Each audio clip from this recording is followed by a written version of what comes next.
My name is Chris with CJM Industries. In this video I'm going to show you how to install our bumper mounted front lip for the 8V RS3.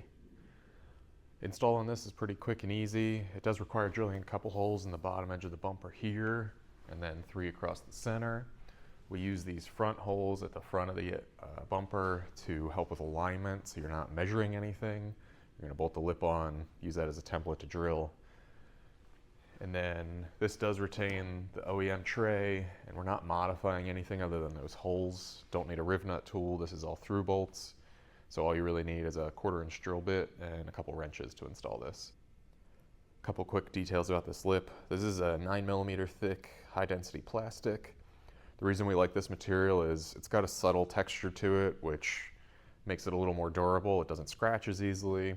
It's easy to clean. If your car has textured trim on it anywhere, it's also a pretty close match to that OEM texture.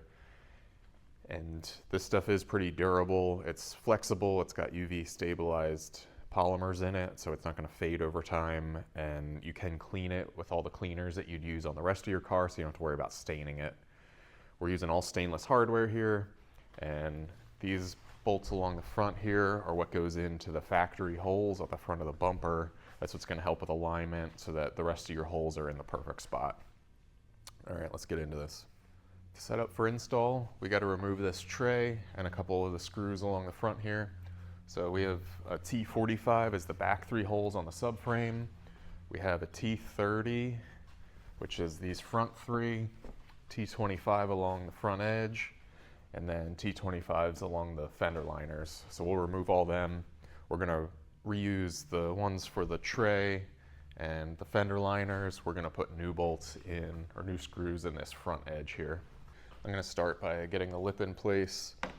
So this is directional. You'll see we have countersunk holes on the bottom. I'm going to put a washer with one of the long screws in one of these front holes. Also need one of my tall spacers. Stick that on.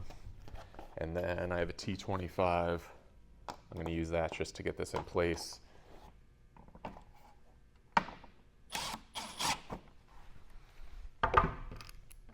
Before I let that hang, I'm going to get at least one more in here.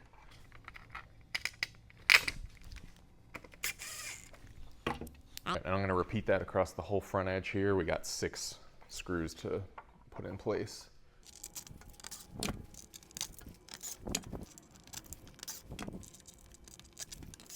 With our front row of screws attached, our lip's now in the right spot. We're going to do this first hole back near the wheel well. We want to make sure that we're tight to this lip on the bumper, and then we're also flush with this outside edge of the bumper here. I'm going to hold that up, move it in or out a millimeter or 2 just to get that alignment right. And then I can hold that. I'm going to use a 6mm or 1/4-inch drill bit to drill here.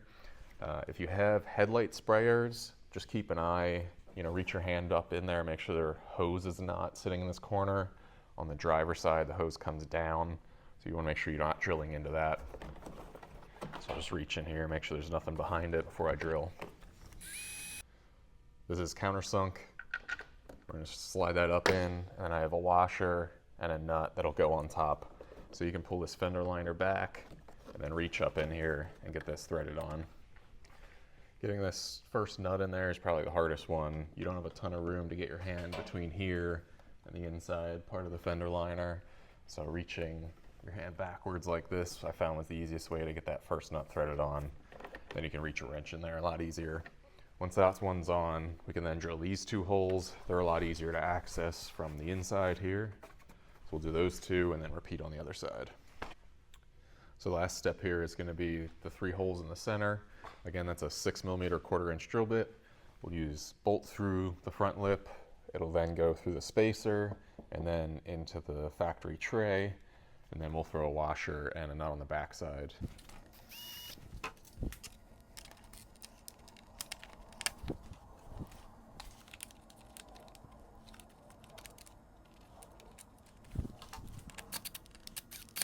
So I just put that first one in. You can repeat for the other 2 and then reinstall your factory screws everywhere else. The only ones you're going to have left over is going to be the 6 from the front edge of the bumper. Throw them aside. It's always good to have extra fender screws. and then we can reattach our center tray and the fender liners on each side, and that's the whole install. Thanks for watching, and I'll show you some quick video of this thing on the ground.